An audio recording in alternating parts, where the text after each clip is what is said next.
বাংলাদেশের সীমান্তবর্তী কুড়িগ্রাম জেলার চরাঞ্চলে বিশ্ব খাদ্য কর্মসূচির অর্থায়নে গ্রামীণ কাঁচা রাস্তা তৈরি নিয়ে নানা অনিয়মের অভিযোগ উঠেছে। আগামী বন্যায় এসব কাঁচা রাস্তা প্রবল পানির স্রোতে বিলীন হয়ে যাওয়ার আশঙ্কা করছেন স্থানীয়রা। কুড়িগ্রাম থেকে MS সাগরে পাঠানো তথ্যচিত্রে দেখুন ডেস্ক রিপোর্ট। বিশ্ব খাদ্য কর্মসূচির অর্থায়নে ও RDRS কুড়িগ্রাম এর তত্ত্বাবধানে কচিকাটা, নুনখাওয়া ও বামনডাঙ্গা ইউনিয়নে রাস্তা তৈরির কাজ চলছে। অভিযোগ উঠেছে দুর্যোগ ব্যবস্থাপনা কমিটির সভাপতি ইউপি চেয়ারম্যানগণ নীতিমালা অমান্য করে নদীর পাড় ঘেঁষে নিবৃত চরাঞ্চলের 3টি কাঁচা রাস্তার কাজ করছেন, যেখানে ভেকু মেশিন দিয়ে কাঁচা রাস্তার কিছু অংশের দুই ধারে বালু মাটি দিয়ে দ্রুত কাজ শেষ করছেন, যা কোনোভাবেই ভালো রাস্তা তৈরির পদ্ধতি নয়। এদিকে বালু দিয়ে মেরামত করায় রাস্তা থেকে সরে যাচ্ছে সহজেই।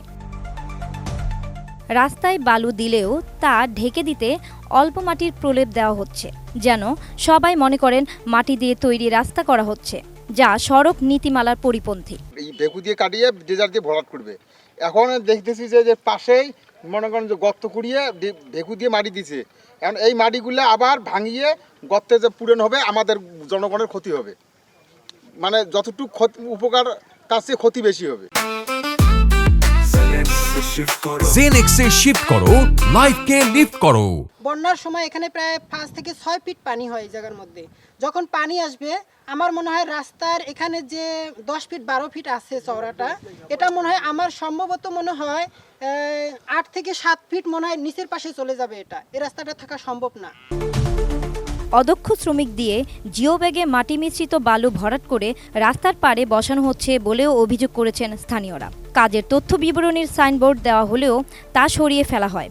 স্থানীয় অনেকের অভিযোগ, নদী সংলগ্ন কাঁচা রাস্তা হওয়ায় বন্যা এলে পুরোপুরি নষ্ট হয়ে যাবে এই রাস্তা। এতে চরাঞ্চলের দুর্ভোগ আরও বাড়বে। রাস্তার ধারে যদি না হয়তো তাও হয়, এমনভাবে সীমান্ত এলাকায় মনে করেন জিনিসটা করছে। আমার এদিকে বন্যা হলে তো আমার মনে হয় যে এদিকে ছিল এটা ওই দিকে আবার যেখানকার মাটি সেখানে যাবে। এই খাল যদি বন্ধ না হয়, আবার এই খালের মাটি রাস্তার মাটি খাল দিয়ে বন্ধ হয়ে যাবে। দেখা সম্পূর্ণ সেটা গেলে রাস্তাও মানুষ চলবে ভ্রমণ নয়। ইউনিয়ন চেয়ারম্যান, RDRS ও WFP এর কর্মকর্তারা যোগ সাজশে অনিয়ম হচ্ছে বলে অভিযোগ তাদের। এ বিষয়ে কথা বলেন RDRS বাংলাদেশ নাগেশ্বরী ইঞ্জিনিয়ার শাহাদাত জামান। সব জায়গায় দেখি আমরা, দুজন আছি তো, সব জায়গায় দেখি। না বলে ভরার হয়ে যাবে, বলে ভরার হয়ে বলে বন্ধ করে দিবে। ওটা যে আমাদের কাজের সময় নেই, ওই জন্য আগে কাজটা শেষ করে দেবো। কাজ নিয়ে মরি গেছি, এক পায়ে দুই লজ্জা বেলা রাস্তা উপর দিয়ে রাস্তা দিয়েছে নিচ দিয়ে।